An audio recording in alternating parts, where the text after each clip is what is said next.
हरि शरणं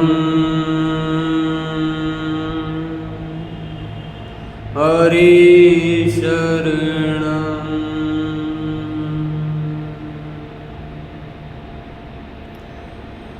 हरि हरि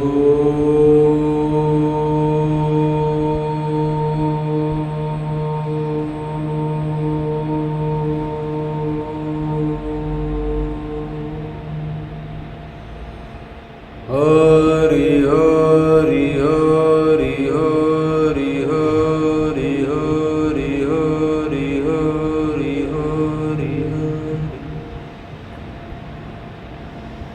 हरि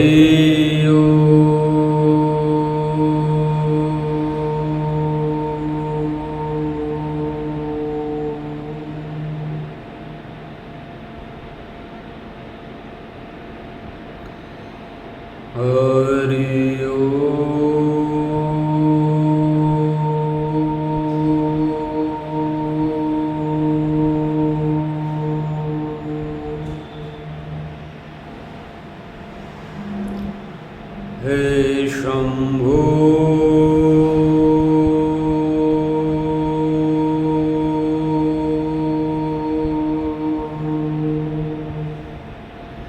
शिव शिव शंभो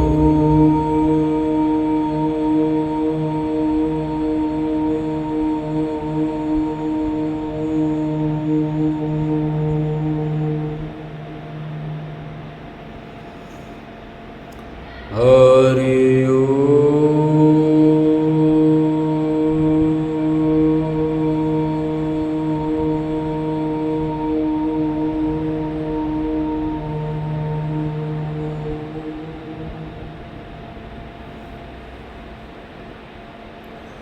हरिओम दोस्तों, आने वाला एक महीना यानी कि कल पूर्णिमा है और उससे आगे आने वाले दिन पूरा एक महीना श्रावण मास का माना जाता है, जो कि हिंदुओं के लिए बहुत ही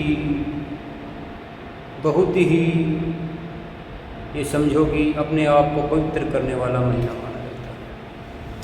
श्रावण मास में रिमझिम बारिश होती है, पेड़ों पर नए फूल पत्ते उगाते हैं, यानी कि प्रकृति में नाना प्रकार के परिवर्तन होते हैं और भगवान के भक्त भी अपनी इच्छा पूर्ति के लिए शिवलिंग पर जल चढ़ाते हैं। बहुत अच्छी बात करना भी चाहिए। हम एक सनातनी होने के कारण हमें धर्म में गहरी आस्था रखनी चाहिए और अपनी इच्छा अनुसार जो अपनी श्रद्धा हो उन अनुसार अपनी भक्ति भी करनी चाहिए। यहाँ तक तो बात ठीक है कि आप मंदिर गए, शिवलिंग पर जल चढ़ाया, दूध चढ़ाया और आपने अपनी इच्छा जाहिर कर दी प्रभु के सामने कि मेरी ये इच्छा पूरी कर दे भगवान, फिर मैं हरिद्वार से जल ला के तेरे ऊपर चढ़ाऊँगा। क्या समझे कि आपने एक लोटा दूध शिवलिंग पर चढ़ाया, चढ़ाते ही अपनी इतनी बड़ी एप्लीकेशन प्रभु के चरणों में लगा दी। कितनी बड़ी, शायद कैमरे के सामने ना आ पाए, इतनी बड़ी एप्लीकेशन आपने प्रभु के चरणों में लगा दी कि मेरा वो काम हो जाए, मेरा काम वो हो जाए, मेरा वो काम हो जाए, मेरा वो काम हो जाए।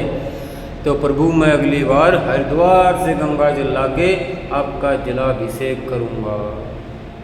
ऐसा स्वार्थी तो ये इंसान हो गया। फिर क्या होता है, चलो समय आने पर आपकी मन इच्छा पूर्ति भी हो जाती है, होनी भी चाहिए। समय सदा एक जैसा नहीं रहता है, आपकी इच्छा की पूर्ति भी होनी चाहिए। अब आपने सोच लिया कि भी प्रभु ने मेरी इच्छा पूर्ति की है तो मुझे हरिद्वार से गंगा जल लाकर प्रभु का जलाभिषेक करना चाहिए। अब देखिए आप उसके साथ क्या कर रहे हैं। आपने जो एप्लीकेशन लगाई थी इतनी बड़ी, वो पूरी भी हो गई, लेकिन आप क्या करते हो, शॉर्टकट तरीका अपनाते हो। समझ गए मेरे कहने का अभिप्राय? आप बिल्कुल शॉर्टकट, अरे एप्लीकेशन आपकी अपनी पूरी हुई है तो उसे निभाना, उसका कर्तव्य निभाना भी आपका अपना बनता है। आप एक झुंड में इकट्ठे हो जाते हो 15-20 लोगों के, और आप चले जाते हो हरिद्वार। वहाँ से गंगा जल उठाया और दौड़ते दौड़ते 18-20 लोग मिलके एक दिन में यहाँ पहुँच जाते हो और जलाभिषेक कर देते हो भगवान से। आपने संतुष्टि कर दी, यानी कि आपने जो लंबी सी लिस्ट दी थी उसका निदान में आपने 15-20 लोगों के समूह का साथ लिया। अगर मैं गलत हूँ तो मुझे आप कमेंट में कुछ भी बोल सकते हो, कुछ भी बोल सकते हो, मैं निर्वास बिल्कुल सुनने के लिए तैयार हूँ। अरे भैया, जब आपने प्रभु से कुछ मांगा है और वो पूरा हो रहा है तो जो आपने बोला था वो आपको अकेले को ही करना है। आप उसका प्रोसेस क्या है? आप गए हरिद्वार, गए प्रभु के लिए जल लिया, गंगा मैया का शुद्ध जल आपने लिया, आपने उसे अपने कंधे पे किसी भी रूप में लिया, बांधा, अपने शरीर से बांध लिया, जैसे भी आप उसे लेके चलने में समर्थ हो, और उस जल को आपके सिवाय कोई छू ना पाए। क्या रहा? आपने जल लिया, गंगा नदी में खड़े होकर जल भरा, और जल को भरते समय ये स्मरण किया कि ये जल मैं अपने प्रभु को नहलाने के लिए लेके जा रहा हूँ, उसका जल अभिषेक करने के लिए लेके जा रहा हूँ, जिसने मेरी इच्छा की पूर्ति की थी। समझ रहे हो आप? ये बातें स्मरण करते हुए आप उस जल को अपने साधन में भरिए, और उस सजो के उस समय से लेकर जब तक आप मंदिर में नहीं पहुँचे हो, अपने नियर बाई मंदिर में जहाँ से आपको जलाभिषेक करना है, वहाँ तक उस जल को कोई हाथ नहीं लगाए दूसरा बंदा। उसे बहुत सावधानी से और अपने शुद्ध हाथों से शिवलिंग तक लेके आए। उसमें 5 दिन का समय लगता है, 10 दिन का समय लगता है, 15 दिन का समय लगता है, वो समय आप लगाएं। बिल्कुल ही सावधानी रखें कि कहीं भी जल गलत हाथों में संपर्क में ना आए, खुद के भी गलत हाथ उस पर ना लगे। हमेशा हाथ धोने की प्रक्रिया जो होती है वो आप लोग सभी जानते हो कि आप जब भी फ्रेश होके आएँ या कुछ भी खा पी के आएँ तो अपने हाथ धोकर फिर गंगा जल को उठाएं और चलें। चलते समय आपका ध्यान केवल और केवल शिवलिंग पर होना चाहिए। यानी कि आप 10 दिन चल रहे हो, 5 दिन चल रहे हो, 15 दिन चल रहे हो, तो आपके यहाँ सिर्फ और सिर्फ शिवलिंग से कनेक्शन बना होना चाहिए कि मैं ये जल ले जा रहा हूँ, शिवलिंग पर जलाभिषेक होगा, मैं ये जल लेके जा रहा हूँ, मैं अपने प्रभु को अर्पित करूँगा, ताकि प्रभु मेरी मनोकामना ऐसे ही पूर्ति करते रहें। आपका ध्यान किधर भी भटकना नहीं चाहिए। आपके साथ कौन जा रहा है, आपसे आगे कौन जा रहा है, आपसे पीछे कौन जा रहा है, आप सिर्फ अपने गंतव्य पे चले, सही रास्ते पे चले, लेकिन आपका जो कनेक्शन है वो कनेक्शन आपके मंदिर के शिवालय पे होना चाहिए। आप एक बार करके देखिए। झुंड में जल लाकर चढ़ाने से आपको वो लाभ होने वाला नहीं है। यहाँ आप कर रहे हो चतुराई। आप अपनी लिस्ट तो लगा देते हो प्रभु के सामने बहुत बड़ी कि मेरा ये होना चाहिए, मेरा ये होना चाहिए, लेकिन जब समय आता है उसे आपकी तरफ से निभाने का, तो आप उसमें चतुराई करते हो। आप उसमें पार्टनर बना लेते हो कि मुझसे अकेले से ये नहीं हो पाएगा। ईश्वर ने तो अकेले ने मेरी मनोकामना पूरी कर दी, लेकिन मेरा इतना भी फर्ज मैं पूरा नहीं कर पाऊँगा कि गंगा से जल लाकर प्रभु पर समर्पित कर सकूँ। इतनी मेरी बाजुओं में दम नहीं है।